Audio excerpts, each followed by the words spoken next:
Bill Maher called out CNN's Kaitlan Collins on the network's bias. Let's watch. You made press because you were on Stephen Colbert's show, and he said something like, you guys at CNN just report the news straight. And the crowd burst into laughter. CNN is the place where both sides can watch. And I'm talking about the people on CNN. And what I know what the conservative side of America thinks, and I don't blame them. They were just gushing about how great a speech it was. And I think she did fine. I didn't think it was as good as they were making it out to be. It does look like tokenism. It's kind of like the same as The View. In a way, I feel like it's more insulting than what Trump does. And Trump says you're the enemy of the people, which is pretty bad. What she's kind of saying is, I don't need you. I'm not talking to you. You don't matter. You're not relevant anymore. To me, that's even worse than I hate you. It's like, I don't think about you. I don't know if it's worse than denigrating the press on a daily basis, which is what Bill Maher recently slammed CNN's Kaitlan Collins for her harsh treatment of Caroline Leavitt, and you'd think that would make Kaitlan ease up. Nope, she's doubled down, now targeting Leavitt, Trump, and Elon Musk with even more desperate attacks. But Bill wasn't about to let that slide. His latest takedown was even more brutal, a no-holds-barred firestorm of truth. And lucky for you, we've got all the receipts. Let's dive in. That tells you a lot, doesn't it? I mean, how do you guys think you are doing is in that arena of like, this is a terribly divided country. We're not only politicized, a lot of people just hate the other side. And CNN, in my view, should be the place where both sides can watch. How do you think you're doing with that? CNN is the place where both sides can watch. And I think, my show is evidence of that. Before we get to Bill Maher's savage takedown, let's unpack why Maher, a Biden voter, now seems to be leaning Republican. Here's the thing. Woke journalists have been setting traps for Trump long before he even won the election. And Kaitlan Collins is one of the worst offenders. In that clip, Collins was clearly fishing for a gotcha moment, something Trump is unfit for office. It was a setup, plain and simple.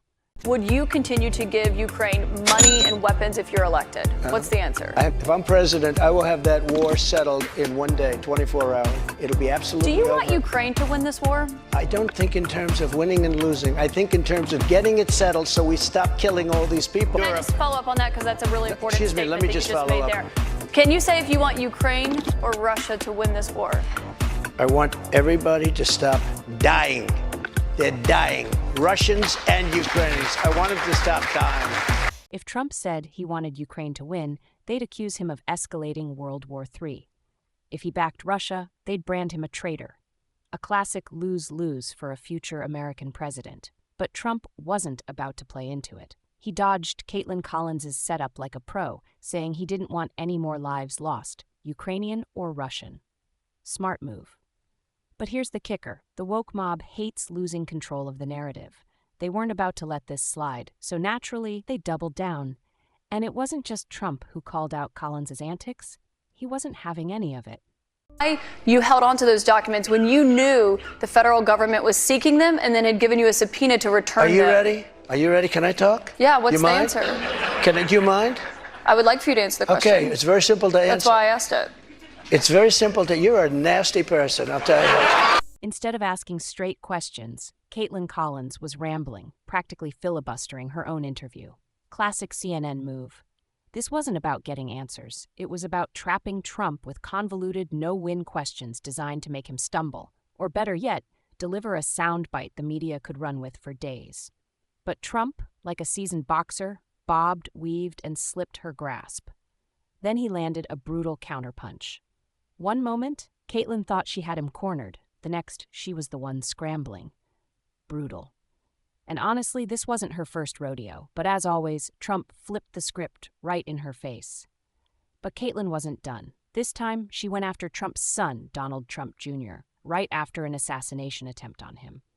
Trump Jr. didn't hold back, calling out the media for fueling the attack by constantly comparing his father to Hitler. And he's not wrong.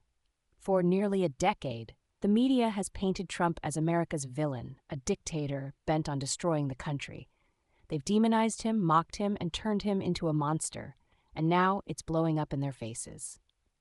That environment wasn't just created by Donald Trump. Okay, but can I say, you can't blame, and everyone wants your dad to be safe. No one wants the threats against his life to happen, but you can't blame the media for those threats. There's been no evidence that's what drove those. And allows people to have a platform to call someone literally Hitler every day for 9 years, it creates it. Okay. Whether you want to believe it or not, that's a fact. But as you know, J.D. Vance once likened your dad to Hitler as well. He questioned if he was America's Hitler. Did you catch Kaitlan Collins smugly bringing up that J.D. Vance once compared Trump to Hitler? So what? Vance didn't have the media's power or influence. His words didn't carry the same weight. Plus, he eventually realized that Trump wasn't the monster the media made him out to be. That's when Bill Maher had enough. He sees the hypocrisy, the double standards, and the disastrous impact of these media-driven smear campaigns, and this time he wasn't letting them off easy. Maher called out the media's relentless bias, exposing how Collins and her colleagues have spent years crafting a one-sided narrative. They've painted Biden as a saint and Trump as the ultimate sinner, but they're not reporting the news. They're manufacturing it. Their obsession with keeping Democrats in power has led to nonstop negative coverage of Trump, twisting every word, spinning every headline, and fueling an outrage machine 24/7. But when it comes to their own guy, silence. Case in point, Hunter Biden. His laptop exposed evidence of corruption, shady foreign deals, and influence peddling, yet Kaitlan and her team buried it. The media's playbook is clear. Protect their side at all costs. Is it appropriate to bury the Hunter Biden? You're talking about the press doing that? He's saying that's what they did, and that is what they did. They buried the Hunter Biden story before the election because they were like, we can't risk having the election thrown to Trump. We'll tell them after the election. And we know for a fact that that's what they did? Of course. You don't follow this. Saying you know for a fact that that's what they did. I don't know what they did. I know, because you only watch MSNBC. No, that's not true. Imagine if Donald Trump Jr. had even a fraction of Hunter Biden's baggage. CNN would have run wall-to-wall coverage for weeks. That's exactly why Bill Maher snapped. He sees it. The media isn't just biased. They're activists in disguise. And this time, Maher wasn't letting them off easy. The Hunter Biden scandal is as bad as it sounds. We're lucky Hunter didn't convince his dad to hand over nuclear codes for a quick payday, considering his track record. The man has sold access and influence, but sure, let's all pretend Trump is the real villain here. The media bends over backward to protect the Bidens, acting like Hunter is just a misunderstood guy with personal struggles. But let's be real. If Trump Jr. had half the scandals Hunter has, the media would be calling for his public execution. The hypocrisy is off the charts. I'm sorry, but she's only a star with leftists. And the fact that she has some roots in Alabama does not make her a fair and balanced reporter. I will submit to the record, her biggest sin is not that she is biased, though she is. It's that she's boring. She's extremely boring with no personality. I have a pro tip for her. Smile. Try smiling every once in a while. Try not to be, like, in your delivery, such a cold-hearted all the time, because it gives people nothing to bond to. You can be a tough interviewer and also have some warmth. The media keeps manufacturing scandals out of thin air when it comes to Trump. But when hard evidence of corruption drops with Hunter Biden, crickets. That's why people like Bill Maher, who used to lean left, are finally calling out the nonsense. At some point, even lifelong Democrats have to admit this isn't journalism. It's propaganda. And guess what? Kaitlan Collins wasn't the only one getting called out. Megyn Kelly nailed it. Collins can't outrun the biased journalist tag no matter how hard she tries. She's as left-leaning as CNN's editorial board at a Biden fundraiser. The sooner she drops the impartial journalist act, the better. No one's buying it. And honestly, Megyn gave Kaitlan some pro tips. She needs to smile more and lose the perpetual smirk. It's like she's allergic to warmth. You can be a tough interviewer without looking like you're plotting your guest's downfall mid-interview. There's a fine line between sharp and cold-hearted, and right now, Kaitlan is walking around like a human ice cube. Megyn Kelly gets it. Bill Maher gets it. And judging by the ratings, the audience gets it too. It was what you'd have to call some sort of media suppression of Hunter Biden's computer right before the election. Oh, no doubt. No doubt. Okay, and the truth is, I still don't know what I think about that. And sometimes, right. But I mean, to actually parse everything in there and figure out just how dirty Biden Sr. is as a result of the information there. Can I go to step two? But nothing really It was common, so it was the kind of sort of everyday graft that's sleazy, but doesn't affect the world. Probably. Yes. Hunter Biden sold his father's influence to get money. But Joe Biden himself would not give away our nuclear secrets to the Chinese. He's not, he has a soft spot for his son, his ne'er-do-well, stupid son. I mean, you've heard his voicemails to his Hunter. So, like, Dad, I'm in a little bit of a jam. Could you just meet with the Chinese guy next week? It would mean a lot to me. And Joe would do it. And then Hunter would get the money for the meeting. Maybe it's time Kaitlan Collins finally takes the hint. Even Ben Shapiro is calling out CNN's lack of neutrality. Deep down, even left-leaning viewers know it's all theater. They just don't care as long as CNN keeps feeding them stories that make them feel morally superior. But here's the problem. When even lifelong liberals are rolling their eyes at CNN's fake neutrality, you know the network has lost control of the narrative. And Kaitlan Collins, the so-called neutral journalist, is still out there fishing for gotcha moments with Karoline Leavitt. The real issue? Journalists like Kaitlan feel entitled to everything. They don't just want access, they want control. And when they don't get it, they throw a tantrum and cry, attacks on democracy. Meanwhile, the real attack on democracy is a media that refuses to respect the office unless a Democrat is sitting behind the desk. Now let's talk about the hypocrisy of Karine Jean-Pierre, the former White House press secretary. She oversaw some of the most restrictive press access policies in history, yet somehow had the nerve to criticize Karoline Leavitt for limiting access to the Oval Office. The hypocrisy is mind-boggling. When Democrats shut down access, it's necessary for security. When Republicans do it, it's suddenly an authoritarian crisis. Colbert had on Kaitlan Collins from CNN, obviously talking about how terrible Trump is and what a terrible job he's doing and how Kamala Harris has all the momentum and all of that sort of thing. But that's not the interesting part of the clip. The interesting part of the clip is that Stephen Colbert says, in perfect seriousness, with a straight face, that the legacy media are objective. That CNN is objective, and listen to the reaction of the crowd. Again, this is a crowd who opts into viewing The Late Show with Stephen Colbert, which means that they are all on the left. Trump has kind of been thrown on his heels by this, and he's not really sure how to go after Vice President Harris. He knew his attack lines on President Biden. He really has struggled with how to go after someone who's 20 years younger than him, who is a different gender, a different race. It's kind of been this moment where he has not been able to coalesce around a single attack line. I know you guys are objective over there, that you just report the news as it is.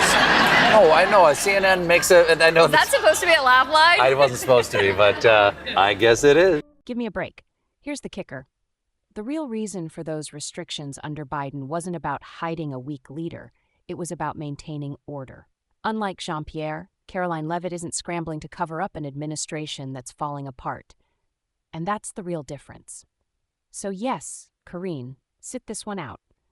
The media's obsession with Trump is completely out of control. From the moment he announced his campaign, they've worked overtime to paint him as the villain. But here's the twist. The more they attack him, the stronger his support grows. You'd think they'd learn by now, but nope. Same tired tactics, same disastrous results. If CNN wants to salvage even a shred of credibility, they need to stop with the endless hit pieces and start acting like the neutral media outlet they pretend to be. But let's be real, that's not going to happen. CNN isn't about journalism anymore. It's about narrative control. They don't care about facts. They care about shaping the story to fit their political agenda. And at the end of the day, the media's obsession with Trump has backfired spectacularly, and they have no one to blame but themselves. Which White House official made the decision to bar the AP reporter from the Oval Office and the diplomatic reception room last night? Well, first of all, let me just set the record straight. It is a privilege to cover this White House. It's a privilege to be the White House press secretary. And nobody has the right to go into the Oval Office and ask the President of the United States questions. That's an invitation that is given.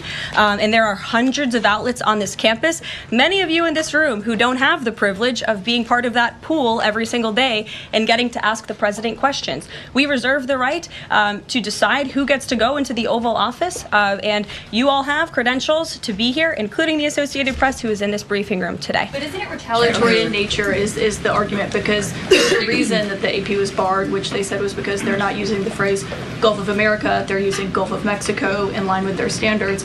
And so the question here is this setting a precedent that this White House will retaliate against reporters who don't use the language that you guys believe reporters should use? And how does that... They tried to destroy him, but all they did was make him stronger.